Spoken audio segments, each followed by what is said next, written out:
بسم اللہ الرحمن الرحیم نحمدہ و نصلی علی رسولہ الکریم اما بعد فاعوذ باللہ من الشیطان الرجیم بسم اللہ الرحمن الرحیم۔ اللہ تعالیٰ قرآن پاک میں ارشاد فرماتے ہیں، بھلا تم نے اس شخص کو نہیں دیکھا جو اس غرور کے سبب سے کہ اللہ نے اس کو سلطنت بخشی تھی، ابراہیم علیہ السلام سے پروردگار کے بارے میں جھگڑنے لگا۔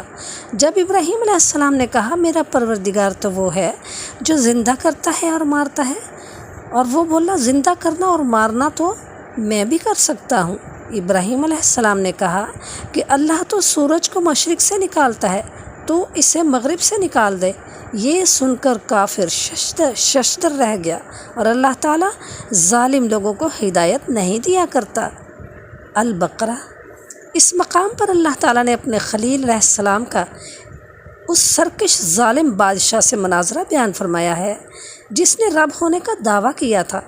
حضرت ابراہیم خلیل الرحمن نے اس کی دلیل کو غلط ثابت کر دیا، اس کی جہالت اور کم عقلی کو آشکارا کر دیا، دلیل کے میدان میں اس کا منہ بند کر دیا اور اس کے سامنے سیدھا راستہ واضح فرما دیا۔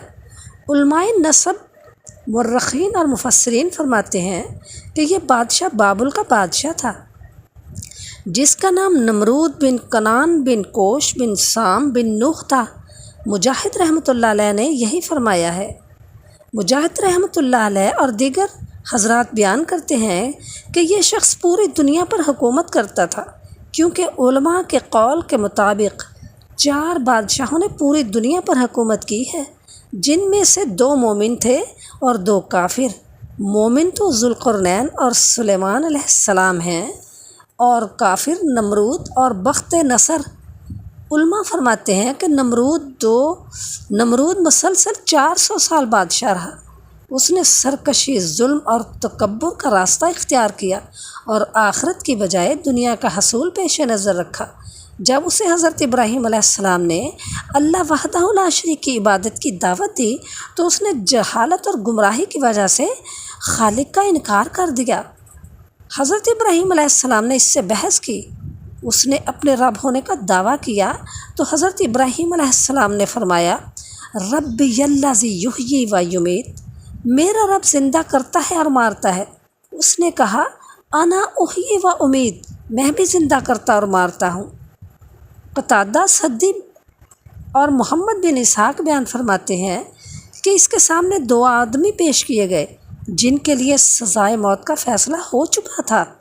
اس نے ایک کو قتل کرنے کا حکم دیا اور دوسرے کو معاف کر دیا۔ اس طرح اس نے یہ فریب دیا کہ اس نے ایک کو موت دے دی اور دوسرے کو زندگی بخش دی۔ اس کا یہ عمل حضرت ابراہیم علیہ السلام کی دلیل کا جواب نہیں تھا اور نہ اس کا موضوع مناظرے سے کوئی تعلق تھا، بلکہ یہ ایک بیکار بات تھی جس سے ظاہر ہو گیا کہ اس کے پاس کوئی دلیل نہیں۔ حضرت ابراہیم علیہ السلام نے جو دلیل پیش فرمائی تھی اس کی فصاحت یہ ہے کہ جانداروں کا جینا مرنا ایک عام مشاہدے کی چیز ہے، کیونکہ یہ واقعات خود بخود پیش نہیں آ سکتے، لہٰذا ضرور ایسی کوئی ذات پاک موجود ہے جس کی مشیت کے بغیر ان اشیاء کا وجود میں آنا محال ہے۔ لازمی ہے کہ نظر آنے والے واقعات کا کوئی فاعل ہو جس نے انہیں پیدا کیا، انہیں اپنے اپنے نظام کا پابند کیا، جو ستاروں، ہواؤں اور بادلوں کو ایک جگہ سے دوسری جگہ لے جاتا ہے اور بارش برساتا ہے، اور ان جانداروں کو پیدا کرتا ہے جو ہمیں نظر آتے ہیں اور پھر انہیں موت سے ہمکنار کر دیتا ہے۔ اس لیے حضرت ابراہیم علیہ السلام نے فرمایا، ربی الذی یحیی و یمیت، میرا پروردگار تو وہ ہے جو زندہ کرتا ہے اور مارتا ہے۔ اس جاہل بادشاہ نے جو کہا انا احیی و امیت، میں بھی زندہ کرتا ہوں اور مار سکتا ہوں، اگر اس کا یہ مطلب ہے کہ یہ نظر آنے والے کام اس کے کنٹرول میں ہیں تو سراسر ضد اور حق درمی کا اظہار ہے، اور اگر وہ مطلب ہے جو قتادہ سدی اور محمد بن اسحاق نے بیان کیا ہے تو اس کا ابراہیم علیہ السلام کی پیش کردہ دلیل سے کوئی تعلق ہی نہیں۔ اس نے نہ تو مقدمے کو غلط ثابت کیا ہے، نہ دلیل کے مقابلے دلیل پیش کی۔ چونکہ بحث میں اس کی شکست کا یہ پہلو ایسا ہے جو حاضرین یا دوسرے لوگوں میں سے بہت سے افراد کی سمجھ میں نہیں آنے والا تھا، اس لیے حضرت ابراہیم علیہ السلام نے ایک اور دلیل پیش کر دی جس سے واضح طور پر خالق کا وجود اور نمرود کے دعوے کا بطلان ثابت ہوتا تھا۔ اس کی وجہ سے اسے سب کے سامنے لاجواب اور خاموش ہونا پڑا۔ اللہ تعالیٰ نے ارشاد فرمایا، ابراہیم نے کہا کہ اللہ تو وہ ہے جو سورج کو مشرق سے نکالتا ہے، لہٰذا تو اسے مغرب سے نکال دے۔ یعنی یہ مسخر سورج روزانہ مشرق سے نکلتا ہے، جیسے اسے پیدا کرنے والے اور چلانے والے نے مقرر کر رکھا ہے۔ اگر تو ہی زندگی اور موت کا مالک ہے، جیسے کہ تیرا دعویٰ ہے کہ تو زندہ اور موت دیتا ہے، تو اس سورج کو مغرب سے لے آ، کیونکہ جس کے ہاتھ میں زندگی اور موت کا اختیار ہو وہ جو چاہتا ہے کر سکتا ہے، اسے نہ منع کیا جا سکتا ہے نہ مغلوب کیا جا سکتا ہے، بلکہ وہ ہر چیز پر غالب ہوتا ہے اور ہر چیز اس کے حکم کی پابند ہوتی ہے۔ اگر تیرا دعویٰ سچا ہے تو یہ کام کر، ورنہ ثابت ہو جائے گا کہ تیرا دعویٰ غلط ہے۔ حقیقت یہ ہے کہ تجھے معلوم ہے اور ہر شخص جانتا ہے کہ تو یہ کام کر نہیں سکتا، سو تو اس قدر عاجز ہے کہ ایک مچھر بھی پیدا نہیں کر سکتا۔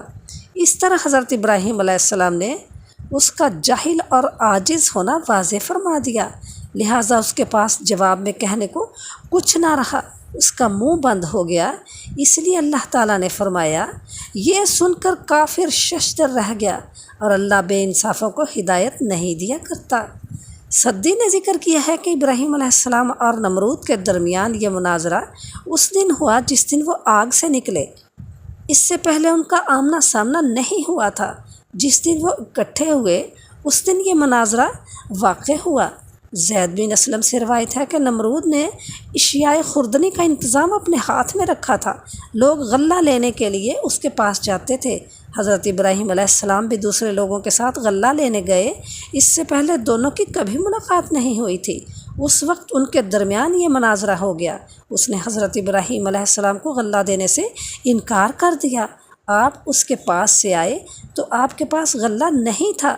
جب آپ گھر کے قریب پہنچے تو دونوں بورے مٹی سے بھر لیے اور دل میں سوچا کہ جب میں گھر پہنچوں گا تو گھر والے مطمئن ہو جائیں گے۔ گھر پہنچ کر انہوں نے بورے اتارے اور خود سو گئے۔ آپ کی زوجہ محترمہ حضرت سارہ علیہ السلام اٹھ کر بوروں کے پاس گئیں تو دیکھا کہ وہ عمدہ غلے سے بھرے ہوئے ہیں۔ انہوں نے کھانا تیار کیا۔ جب حضرت ابراہیم علیہ السلام بیدار ہوئے تو دیکھا کہ کھانا تیار ہے۔ انہوں نے پوچھا، یہ کھانا کہاں سے آیا؟ زوجہ محترمہ نے فرمایا، جو آپ لائے تھے اسی سے تیار کیا ہے۔ آپ سمجھ گئے کہ یہ اللہ تعالیٰ نے معجزانہ طور پر عطا فرمایا ہے۔ زید بن اسلم نے فرمایا، اللہ تعالیٰ نے اس ظالم بادشاہ کے پاس ایک فرشتہ بھیجا جس نے اسے اللہ پر ایمان لانے کو کہا تو اس نے انکار کر دیا۔ اس نے دوبارہ ایمان کی دعوت دی، اس نے پھر انکار کر دیا۔ اس نے تیسری بار ایمان کی دعوت دی تو اس نے پھر انکار کیا اور کہا، تو اپنے لشکر جمع کر لے، میں اپنے لشکر جمع کرتا ہوں۔ طلوع آفتاب کے وقت نمرود نے اپنی تمام فوجیں جمع کر لیں۔ اللہ تعالیٰ نے اتنے مچھر بھیج دیے کہ سورج ان کی اوٹ میں چھپ گیا۔ اللہ تعالیٰ نے لشکر والوں پر مچھر مسلط کر دیے۔ انہوں نے ان کا گوشت اس طرح کھا لیا کہ صرف ہڈیاں باقی رہ گئیں۔ ایک مچھر بادشاہ کی ناک میں داخل ہو گیا۔ اللہ نے اس کے ذریعے سے اسے 400 سال عذاب میں مبتلا رکھا۔